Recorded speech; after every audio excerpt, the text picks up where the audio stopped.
Diogo. He's a lad from Portugal, better than Figo. Hello and welcome back to the latest episode of the Dub Sessions podcast, presented by me, James Double, aka LFC_J Dubs, and my brother Ben Double, aka Dubs_LFC. I keep forgetting that's the different one. You've been saying Dubs LFC. Yeah, and I went to say time. it again then. This And then is all of a sudden I was like, episode 39, and you've been saying it wrong this whole time. Crazy. Been a while since our last pod. Quite a lot's gone on. Mostly my fault, I'd say. There's obviously other things that have happened, but partly obviously due to the elephant in the room, which I'm sure many people have spoken about.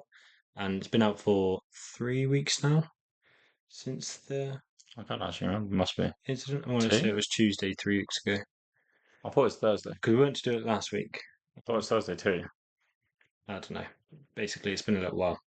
Since obviously the news about Diogo Jota and Andre Silva, their tragic incident in when they both lost their lives in a car crash in, what was it, Spain, wasn't it? We're going to dedicate sort of this whole podcast episode towards it. We're going to try and do it justice. Obviously, it's quite impossible, but try and do justice by remembering them both as people and as footballers. Obviously, that's how we predominantly know them, but they are also people, and I think everyone's kind of resonated on the fact that that's quite important. There are loads of people behind the person we support and sing the name of, and people criticize on a daily. There's always someone behind it, and there's always families surrounding it. Yeah. I'm not going to go into too many of the details because I don't think it needs to be said, and I'm sure loads of other people have already covered it. But the reason I said it was kind of impossible to do things like this justice is because it's always hard to actually sum up into words what these people mean, the thoughts and feelings you may feel, and sort of the emotions you experience from someone that you haven't actually met before. That's what I found it really difficult to process it in terms of how much it impacted me. I didn't expect it to. Like, yeah, I was always like, if it ever happened, obviously you don't think about this ever happening. No. But when I first found out, it hit me straight away, and I was like, why do I feel this sad and like broken in a way when I'd never met him before? It's a weird one where you obviously know why you feel this sad and broken, but because you've never met them, how can you feel so strongly How about can you justify a situation? it almost to yourself? Yeah. Yeah. So if you take me through the experience kind of where you were when you saw the news, read it, how you felt, how you realised sort of thing. Because it happened in the morning, didn't it? Yeah. I think it got released like straight away. Yeah, I typically. think it happened early in the morning, and then before I left for work. Sorry, what were you going to say to me? No, I was going to say typically not to get pity on you or to think boo me or anything like that, but I can imagine people just relate to other people's stories and the fact of, met this person, how weird hearing and seeing that news can be. Yeah, so just your experience, just for other people to sort of relate to, I guess. I remember going on my phone. I think I just finished getting ready for work, just loading up Twitter before I left the house, and like seeing it there. Hmm. And I almost, if I'm trying to think back to it, I showed Dad. I almost didn't hit me properly, in a way. Yeah. Like it was almost shocked. I was like, wait, what? Like, and like I'm looking at every single news article because I'm like, this has got to be bullshit. Is that This has got to be just bait and stage of like not denial, but especially when depends where you broke the news. What did you see? I seen it on Twitter. I can't remember. So I seen people whenever posting it's about it Twitter. first. I was like, nah, that can't be real. And I think it was Marker that did the first one, which we know our experience of Marker. Yeah. So like whenever you see anything on football Twitter, regardless of like this situation isn't one to lie or joke about. No, but people would. People and journalists as well sometimes jump at the first thing they see when maybe the story's slightly different. And it's kind of that not denial, but you look for proof because you don't want to believe it, if that makes sense. Yeah, so then I had to go to work. I was a bit as I say, I don't think it hit me straight away. And then throughout the day, I was thinking about it more and more, seeing things more and more. Well, obviously, once I knew it was real, and then just the fact that he's not here, Mm. I think that really hit home. And then like the fact he got married 11 days before, left 3 kids behind, and his wife. I was like that. I think that got me a lot because I'm quite an empathetic person, and that got to me a lot. Like I feel so sorry for her, Mm. like sharing the best day of their life 11 days prior, and then the worst news ever. Yeah. I think that's what like every time I ended up letting out a few tears, Mm.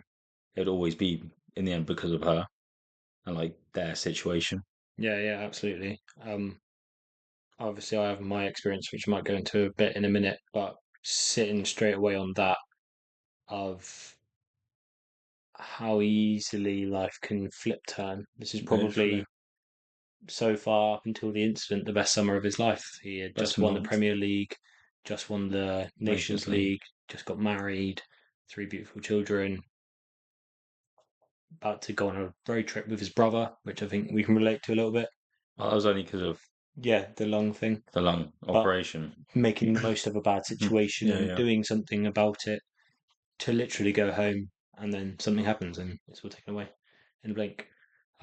Like you, when I sort of saw the notification pop up, I saw it from Sky Sports first for me, and it was one of those where I'm obviously you're aware of all the transfer news and everything going on at the minute. I looked down and I saw Diogo Jota, and then I was like, oh, I'll check that in a minute because I was at work and I just have notifications on for emails and stuff. But saw the thing pop up and I was like, ah, I'll check that like on a tea break or on lunch or something.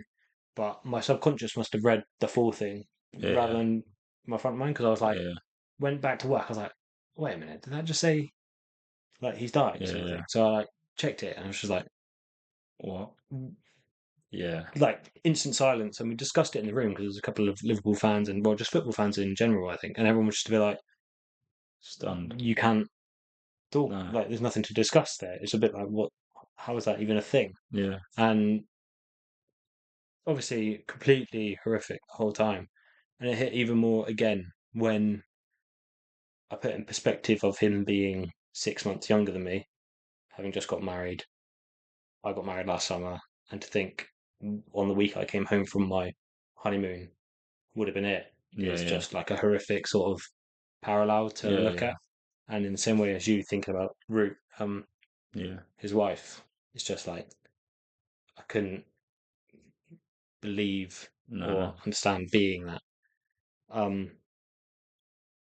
and it's always in times like these that I always think is how unimportant football is because for Yeah, days 100%. afterwards, and it might be getting on from my initial incident, reaction now, but for days afterwards, I literally couldn't care.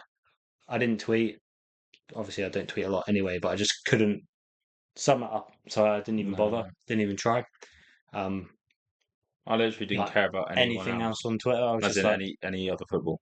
I no. was like, And like nothing else World matters. Cup stuff was on and couldn't care. Transfer stuff obviously died down The for only us thing that mattered to anyway, me but was how people were paying their respects to correct. him Yeah. during the football. And like I say, I didn't tweet, but I those tributes Yeah, in yeah, all of their guises, and whether that be people on Twitter like ourselves who are just doing content creation, or whether that be footballers themselves doing all of their celebrations to honour him. And you'd think it's from team rivals, and that obviously this is proof of everything more than a game that someone's life here. But in moments like these, football always sort of yeah, 100%. we are technically one big group that all sort of come together, I guess. It always hits me when you see those sort of tributes.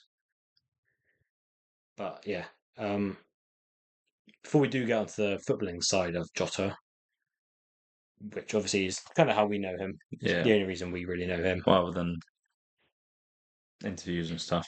Yeah, and some of his personal life from being a Liverpool player. Yeah, yeah.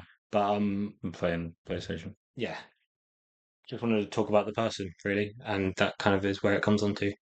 Um, by every account I've seen or heard or tribute, or even looking at interviews, looking at inside training, all of those videos and stuff, he's always just been one of the most down to earth, Yeah, happy, sees life, cheeky type of people that always makes fun. I think that sums up by being Robbo's best mate in the team. Of like you have to be that. But alongside, there's obviously always a family man as well, which feel like so many people just said that about him. I think I can't remember if it was Hendo or I can't remember who, but they were like, family is literally his life. He used to go home. Family was the main priority, And they played FIFA. and then play FIFA when he didn't want to. Number one ranked in FIFA. Well, no, what I love are the tweets that came out about it again, because there's like obviously people had tweeted about playing Jota before, Yeah, and one of them was like a Snapchat picture of this guy sending it out, whatever, saying, "What the fuck is Jota doing, beating me 3-1 at Champs at like 12-1 in the morning when he's got Spurs on Sunday?" yeah, Like, yeah. But that's it, and that kind of shows you the person. It's just he's just one of us. he's just one of us, and like That's literally it. to be, and it just shows his ability as well.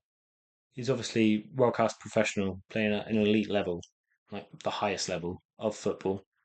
Um, to then be an elite esports gamer as well and play at the highest level there, like I could not dream of getting anywhere near that. And I know there's loads of people that will be able to. All of our 1,000 fans, I'm sure, loads of them do. But it just shows how much he knew the game. I know it's just a game on a console, so it's not exactly like for like, but it definitely translates a bit. It reminds me of sort of comments that some of the team have said about how he was always going to be the one that's going to be the manager, sort of Yeah, thing. well, he's in coaching, wasn't he? Yeah. He started as coaching badges. And there's a clip, one of the clips that I saw on the tributes afterwards, sort of thing, was how much he instantly got Slot Yeah, tactically and how he can be a cheeky, laughy type of guy. And then there's a clip of him being like pushing back on Slot, being like, no, no, yeah, no, we yeah, can't do that. We've got to do this. And he's like fully locked in, fully professional. The second he's on the pitch, he's like, I'm ruthless. I'm going to score. And then when he gets off the pitch, all right, I'll go play FIFA now. All right, yeah, I'll pull a sickie for 2 months while the new FIFA comes out. yeah, Or see all the jokes of, oh, Jota gets injured around December so that he can rinse out yeah, champs yeah. and stuff like that. But yeah, did you have anything else to add to the person that is Diogo Jota outside of football? No, I think you covered it all really. Yeah, so into his footballing career, I thought we could just break it down into a few different parts of Jota as far as we know him. Obviously, we bought him from Wolves. This, to me, and I remember it, was the classic signing out of nowhere. You knew him Yeah, it because of the was. Prem, but it was like I think was it the year after we got Tiago, or was it the same year we got Tiago? same year. It was Yeah, literally and both of them were like installments, and we were like, "Oh, we're cooking here." so Tiago signed on 18th of September. 18th September. Oh, it would have been delayed because of COVID. Yeah, and Jota was 19th. It was Yeah, literally the day yeah, after. yeah. That's Um, what it was then. I just remember it being a completely one of those where he like surprise signing, but I remember watching him for the whole year before and seeing how Yeah, good he yeah, yeah, was, 100%.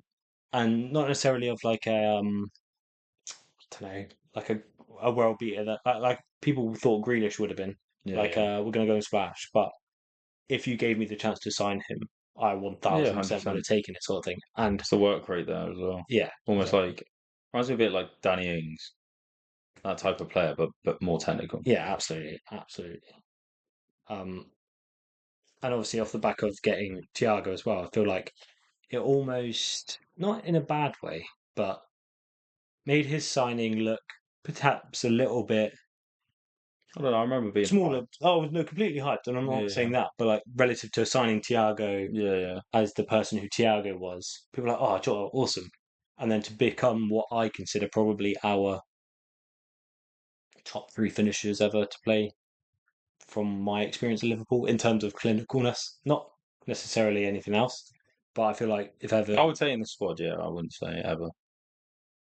no, Yeah, I think that's you're talking like Suarez, Torres, yeah, Torres, him. literally.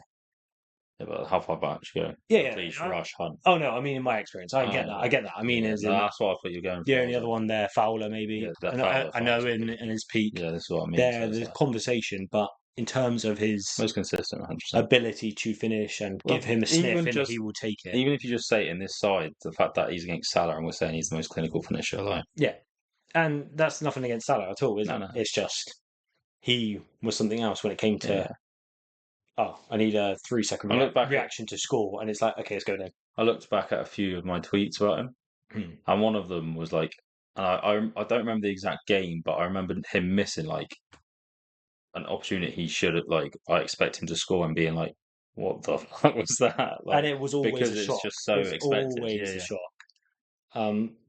One thing I did love, and we'll get onto it on another podcast when we review Preston, but all the tweets about 3-1 Jota yeah, yeah, and how the Preston game ended. Like I said, we'll talk about that another time. But the amount of times he came on was clutch and finished the game rather than sometimes got the equaliser, sometimes got the yeah, winner, but always was like it's done. yeah, yeah. Like this is finished, sort of thing. Um, bought him for 45 mil in the end. I think it was cheaper at the time, but then add-ons and success. Run through a couple of Jota's footballing sort of stats, as it were. 182 games, 123. Oh wait, no, I read that wrong. 182 games, 65 goals, 22 assists For Liverpool. for Liverpool. Yeah, a win ratio of 65% shows like how often he's in the squad and how big it is. Averaging 2.8 goals a game, which shows how like clinical finisher Yeah, he yeah. is, sort of thing. Um, yeah, it's a bit crazy to think about how being 28, he's at his peak as well. Like there would have been so much more to come from him, Oh and yeah, he could 100%. have rode the wave, as it were, of what the summer was building up for Yeah, him. yeah, 100%. If we move on to his playing style, sort of your experience of how you consider him, how you rate him, we've already sort of referenced it a He little would have bit, but pissed me off if he was on another team. That's how I rate it. yeah, Like, he's just like a little terrier kind of thing, and at the same time, as soon as he gets the ball, like that last goal, his last ever goal for us at Everton sums it up mm, in and out, and just a cool finish. Like that's him. But it's the work rate before. I think he might have won it back as well, or pressed in that area. It was him and Carroll who passed it to him. Was it Diaz?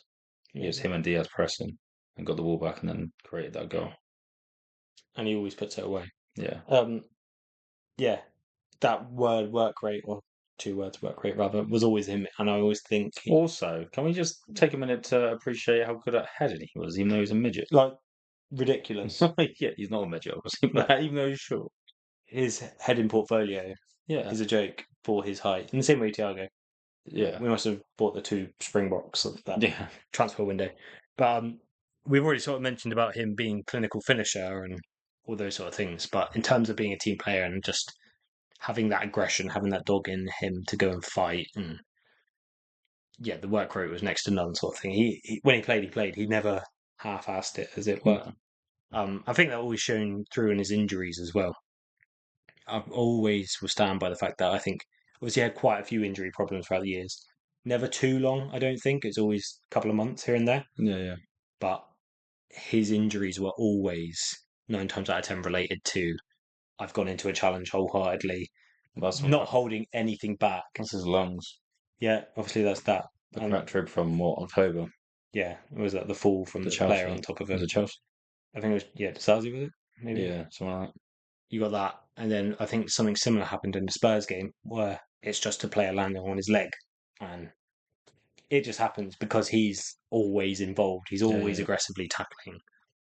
But I also wouldn't change any of that No. from his playing style. Like, bust a gut for the team, always there, sort of thing. Um, yeah, needed in your team, I think, and will be missed, obviously, 100%. 1000%. One of the things that you said earlier, or a minute ago rather, was how you would hate if he was on the other team. Two elements to that. One is sort of the shithousery. Yeah, 100%. Wasn't scared to give it some. No, it's celebrations. I think of the Leicester, That's the one, yeah. was it Cup semi-final, What final? I want. But they were basically giving it big un to some of the youngster players that were on the team and taking the mick and sort of thing. And he comes on, scores a penalty, gives it the big un, Yeah, and goes yeah. and gets the win. Never afraid to give it No, no. back, was he? And then the other side of it, away from shithousery, but more to the way that competitors speak about him, Yeah, as 100%. fans and players. the amount of times I've spoken to Arsenal fans, United fans, Chelsea fans. So that tweet saying like from an Arsenal fan saying I would trade, like even though you scored every time you came against us, like they would trade something to have him back just to be able to watch that again. Because he always shown up, and like the Arsenal fan we both know, he was always like, I hate when Jota plays. I hate if he's on the pitch. You know he's going to do something. Yeah. Or when he wasn't available, there's a chance you lose this because you don't have Jota, sort of thing. And that shows how big you are in a team of Salahs and Van Dijks and Trents at the time and anyone like that. For him to shine through as the one that people were probably scared of clinically, I think it's huge and just says everything about him, really. We'll move on to his song. One of probably the most underrated songs, considering we've had many what's your favourite song discussion throughout the year. I wouldn't say it ever came up. No. But wrongly so, because it's an amazing song. It's a banger.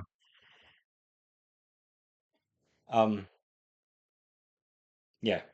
I'm not going to bother trying singing that. No. Not right now. No, absolutely not. But I can imagine it being sung a lot this year. Oh, it will be. Every 20th minute, probably. Do you think? Yeah. I don't see it stopping. Maybe away games, but maybe not. I think the way games depends on the game I think itself. it'll benefit the players more in away games than home games. I think a siege mentality is like we're all together sort of thing, or no, as in like I think players are going to react differently anyway, and I don't blame anyone if they have bad days this year. Like, it's going to be hard to. I tweeted about this. I'm like, I understand criticism, but you don't know what triggered that a certain person that day to miss Jota more and break down that day. You just don't know, do you? No. But obviously we're good at home anyway. The atmosphere, and I feel like in a hostile environment, if we sing the Jota song, it'll give that bit of belief to our players, or like remember what we're fighting for it. Especially if it's backs against the Kosh sort of thing. People start looking around like what's going on. And then in the same way I look at like the 2005 final where the walk alone round and they heard it in the changing room. It can definitely be used as like a motivating factor of this is just football. Like, and that's not a bad thing to say, but think about like Jota as almost like motivation and a bit of heart, bit of focus on something else other than the game at hand. And I think, you're right. I think definitely expect to hear it a lot. And we won't talk about the Preston game here. We're going to record another episode, but definitely touching when it gets sung as well, isn't it? Yeah. A couple of things to round off on relative to this. Notable goals. More looking back as his memories of playing for Liverpool. Spurs. Spurs is the first one that will ever come to my mind. Literally. Pigeon face, doing his little dance, thinking he's done it. And I've said this before on Twitter. I was fuming Jota didn't fucking celebrate properly, but he did, and it makes it even more special now. I heard why he didn't celebrate properly. Wow. It was on another podcast, and apparently he was carrying an injury. He definitely shouldn't have been anywhere near a football pitch. And like he sort of gets down gingerly. Yeah. They're like, if anyone knew he was playing football, it would have been like really, really, really bad. Yeah. Sort of turn around from it, and now obviously it doesn't mean anything. But so he didn't because he couldn't run basically, which makes it even more insane how he finished that. One that sticks in my mind alongside that is the I don't know why it's an Arsenal one where we steal the ball back, gives it to Jota, and he sits down in like a row, 3 people, including Ramsdale, and just kicks it in. He's just so cool, so calm, so collected. Similar to the Everton one you've already mentioned in terms of style. Yeah, that Everton one's special as well. Yeah, absolutely. One of the touching things I've seen was how scored the first goal of Slot's tenure. Yeah, I did see that. Which was nice little thing. Nice number 20. Yeah, exactly. Forever our number 20. And the last one that I have notable is, I want to say it was Forest. It was either Forest or Man City, where we literally cannot score. This is the one where Jota comes on, Ibu comes off. I'm like, what's going on? Yeah. Simi whips it in, Jota scores ahead of literally both of their first touches. Yeah. and like come back to him That's crazy. heading ability Yeah. wise. Obviously, quite a few of those this season, but that's fresh in the memory for me. Apparently, was it Simi that said that? Apparently, Jota said to him, "You're going to cross it to me, and I'm going to score." Yeah, Before it happened. yeah, it was. It was. Before we move on to my last topic, just thought I would go back to some of the player tributes. Just because you mentioned Simi there, all of them quite heartfelt and emotional. Oh yeah, 100%. Obviously, Salah's took a couple of days to come out. I feel like he's I think quite hurt by he's. this. I think he's more beaten up than people realise, Mm. especially when you've seen him at the memorial as well. Yeah, Like you can just tell it's affected him a lot. I hated people getting on like, why isn't Salah posting like they're grieving their mate? yeah, I was gonna say, Leave them alone. Like, and like how I think of, I couldn't think about what I wanted to say, and I've never met the person. Imagine if you have to sum up the feelings of someone you spend 300 days a week with, a month, a year with. Sorry, literally, this is what I mean. Like, they literally see them every single day. they have like 2 months It's off in the madness. summer, and the rest of that is they'll see each other pretty much every day, bar one a week maybe. And even then, they may be in the gym together. They're probably messaging. And his thing about it's not going to be feel right coming back. He's frightened of coming back on it, which I can completely relate to. It's a weird, and it's weird from a point of view of people get sold. They never saw Hendo or Fab after their shock exits, Yeah, but it's the the difference difference. mindset in it. Yeah, he's not here ever. He's not here, and he was going to be here. He's not Yeah, here, and it's not even that. I'm not It's going to be able to see him ever again. there or yeah. Yeah, it's totally different, isn't Um, Ali's one was another one that got me. Of an ocean separates him again from mourning for a friend, and then I think him and Klopp both had words where they essentially didn't question their faith, but said something along the lines of it just doesn't make sense. it? Yeah. They fully commit to their faith and they never will flinch from it. But in times like this, they're like, how? How is this going to do anything positive at all? Which I think shows you how powerful, considering how committed they both are. So, what happened next? Liverpool, I think, have reacted to this situation perfectly, as perfectly as you can do, I was going to say that praise needs to be given to that. from a point of view of Um, taking the time whilst also moving I feel fast. like just every single step has been perfect in an impossible situation where some things could easily go wrong and people will complain. You could do Jota injustice in some way. You could Mm, annoy or upset Root. I think every step has been thought about and done right. correct. I completely agree.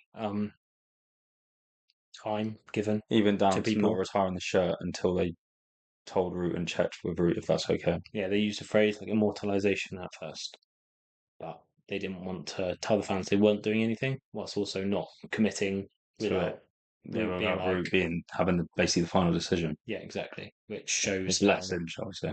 how big of a club you can be, like Liverpool, the most decorated club, and not even turning this into a thing, the most decorated club in England, to care about a singular person's feeling about a number on a shirt at their club shows how powerful and how well thought, as you sort of said, Yeah. um, to give them the final say, to give them the chance to say, I don't want this to be everyone else's thing, this is my thing, which everyone mourns in their own way. Obviously, she gracefully sort of accepted the retiring of the shirt. I think if you look back through her photos, she embraces Scousers as well. They said Well, it's home. all three of their kids are Scouse, Yeah, technically. they said it's their home. Yeah. Like they lived there. That was them in its entirety, sort of thing. One thing I really wanted to shout out was the Michael Edwards in which he was acting fast to cancel his contract. Yeah. Have you seen the like technicality as to why they did it? So they had something like 2 or 3 days. After the 3 days, the contract was void because of death, Yeah. and it meant that they couldn't pay Root in a certain Where way. did you read that though? I read different things. I'm not sure. I think I read. I just know we're paying him through the contract. Yeah, so I think I read and heard it. And if they didn't cancel in that time, there's a difference between cancelling and voiding a contract. Yeah. And because they cancelled it, it means regardless of what happens, the club has to pay. Root Yeah, and the family. I'm unsure on the technicalities there because I just don't know. What do you mean? I don't know if they did cancel it. Oh, I think they did. But where do you see like Loads of people, loads of reputable sources. I'm not sure. Like mine's obviously not on Twitter because I'm not spending all my time on that sort of thing. Like various podcasts, news articles, things like that. I just knew that we're paying the contract. Yeah, but there was something specific about if they hadn't, then they probably would have paid. But I feel like there was some weirdness, whereas now they They'd just paid anyway. have to pay. Yeah, exactly. But they barely did it in a smart way so that it was going to work, sort of thing. And then I think we've already mentioned it. It doesn't make it okay. It doesn't make it any better. But players are going to wear this year, Oh yeah, for good or 100%. bad, sort of thing. You like hope it's motivation and help, and I hope they're all getting the help they need. Sort of Yeah, thing. 100%. Like Bradley, losing his dad earlier in the year, Mm. and losing Jota now. Right, it's mad. Just want them all Like to. a fucking young kid. Looks Obviously, like 22. we're all trying to be here for them as well. I hope they also have their support bubbles with it. Yeah, 100%. And just finally, a message or a quick chat about Andre Silva as well. Obviously, don't know a lot about him, and I don't think it's bad to say that from a point of view of Jota was our player, which is why we knew so much about him. Yeah. But Feel sorry to the parents. that's in one that thing. situation. Yeah, he losing both your sons, sort of thing. That's mad. How incredibly talented both of them were as well. Yeah. For him to be playing, I think it was second tier. Yeah, Portugal. Portugal. And in an interview, I can't remember who it was with, Jota's essentially saying favourite players are this or favourite right foot and things like that. And they're like, who's your favourite player to watch? My brother. And he's like, my brother. And that would have been sincere. That wouldn't have been said for an interview. That wouldn't have been anything he probably genuinely loved. Yeah, I can't remember. Was it Kelleher or Bradley or someone or Robbo? They often would watch his brother play football on TV whenever they could. It just shows how important family was to him again, but also how talented and I'm sure, like his brother, as a person, Andre Silva was family orientated, kind, funny, caring person. Yeah, just I guess our thoughts go to both his parents, their parents, and their surrounding families, and Root and the kids as well. I always think it doesn't really mean much coming from us. Who are we? But I think collectively, as fans and as a footballing community, we can always all get behind these people. And, I can see the support. Yeah, support them. I can hear the support. All of the handwritten notes, all of the mural, all of those sort of things. And it will never get anywhere near making any of it better, but it may help. I don't know, not feel alone. It's probably the only way to say it. I think it's the only thing it does, is it helps us be with them rather than isolate themselves from the situation. I don't have much more to say. Like I said, I don't think we could ever do it justice. No. If anyone out there has their own experience, sort of get in touch if you need someone to chat to as well. We'll obviously be on the end of DMs, emails, anything like that. I don't expect anyone would because everyone deals with it in their own way. But yeah, I think everyone just needs to support each other at this moment, I guess. Feel free to drop a comment below of your favourite Jota memory. Good job. Let us know what your favourite moment, whether it's going to be moment, goal, anything, interview, FIFA score, FIFA goal, montage. Yeah, share it with everyone. Share it together. Thank you for tuning in. Obviously, a bit more of a somber podcast and try to do it justice, but yeah, thank you for listening to us. I've been James. I've been Ben. You've been listening to the Dub Sessions podcast. You never walk alone. Forever on number 20. And we'll see you, Dreddy. See you, Joey.